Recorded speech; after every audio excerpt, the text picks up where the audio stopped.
Hello dear student, हमारा जो chapter 5 है वो है फ्लो चार्ट। आज हम देखेंगे फ्लो चार्ट कैसे ड्रॉ किया जाता है। तो आपको मैं पहले बेसिकली बता देता हूँ। Flow chart is a graphical represent order of step taken to solve the given problem. Flow chart एक क्या है, जो हमें कोई भी ऑर्डर या प्रॉब्लम है उसका स्टेप बाय स्टेप सॉल्यूशन है। जैसे मैं आपको एक सिंपल एग्जांपल देता हूँ। जैसे आपको अगर आपकी मम्मी बोलती कि आपको शॉप पे जाके एक ब्रेड का पैकेट लाना है, तो आप क्या करोगे? सबसे पहले स्टेप बाय स्टेप चलोगे। जैसे सबसे पहले शॉप पे जाओगे, बेकरी शॉप पे, फिर वहाँ जाके बोलोगे कि मुझे ब्रेड चाहिए, फिर ब्रेड लोगे और वापस घर आ जाओगे। तो ये एक स्टेप बाय स्टेप ऑर्डर का सॉल्यूशन है। ठीक है, इसी तरह से हम आज एक फ्लो चार्ट देखेंगे।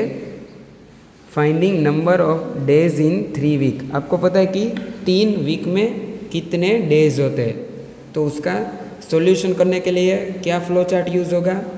सबसे पहले आएगा start, week is equal to 3, मतलब 3 वीक है। Total days is equal to week multiply by 7 और प्रिंट टोटल डेज और एंड। तो ये क्या है? फ्लो चार्ट है जो 3 वीक में कितने दिन होते हैं उसको काउंट करने का। अब हम यहाँ एक दूसरा एग्जांपल देखते हैं। To understand the concept of flow chart, let's assume that we have to calculate the total payable amount for the chocolates that we have purchased from the shop. If we had to write the step-by-step solution for doing task in Word, then probably we would have written the following algorithm. हम क्या करेंगे? एक यहाँ पहले algorithm लिखेंगे, फिर उसका flow chart बनाएंगे। ठीक है, तो सबसे पहले अल्गोरिदम देखते हैं, स्टार्ट और एंड। ये तो हर बार आएगा। स्टार्ट के बाद क्या आएगा? Gate the price of a chocolate. Suppose chocolate का रेट है 10 rupees. Get the number of chocolate purchased, तो हम यहाँ 2 काउंट करते हैं अभी temporary. Multiply the number by price and calculate the amount, print the amount और एंड। तो ये एक अल्गोरिदम है और उसी का अल्गोरिदम का हम लोग क्या करेंगे? फ्लो चार्ट बनाएंगे।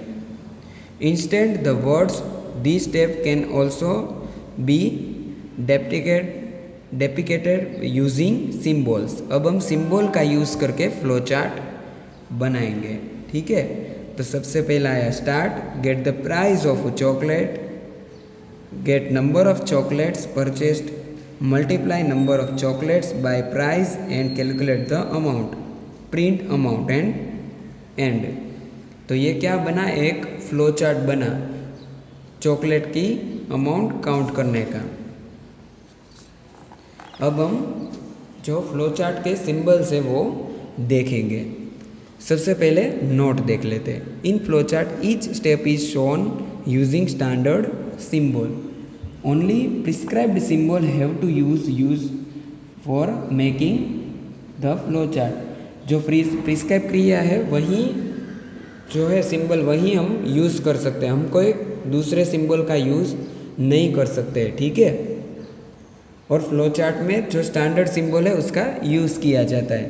तो सबसे पहला जो है वो है terminator. This symbol is use for showing start and and point of flow chart. हम यहाँ स्टार्ट और बिगिन लिख सकते हैं और एंड और स्टॉप लिख सकते हैं। तो टर्मिनेटर का यूज़ क्या है? हम फ्लो चार्ट ऐसे ड्रॉ करने के लिए ऐसा टर्मिनेटर बनाना पड़ता है। फिर दूसरा है data. This symbol is use for showing input and output activities in flow chart. Input output activity जब दिखानी हो तो अब हम डेटा सिंबल का यूज़ करेंगे, जो रेक्टेंगल शेप नहीं है, थोड़ा ऐसे क्रॉस लाइन वाला रेक्टेंगल है। ठीक है, और उसमें देखो यहाँ एग्जांपल भी दिया है, get number, get cost, show sum, show cost, ऐसा सिंबल भी यूज़ होता है।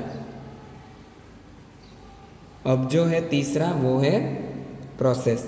जब हमें कोई प्रोसेस दिखानी होती है तो हम ये वाला रेक्टेंगल सिंबल यूज़ करेंगे।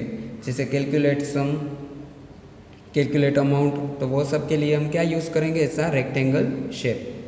फिर जो दूसरा शेप है वो डिसीजन के लिए ऐसा डायमंड शेप यूज़ होता है।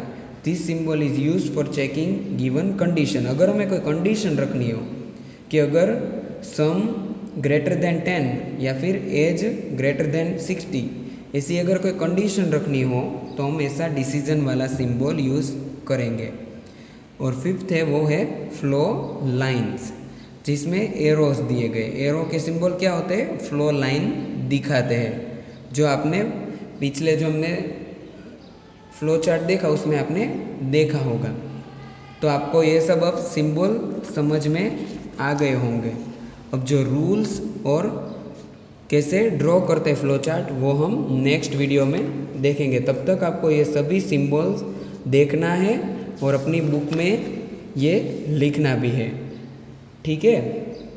ओके, तो अब हम मिलेंगे हमारे नेक्स्ट वीडियो में।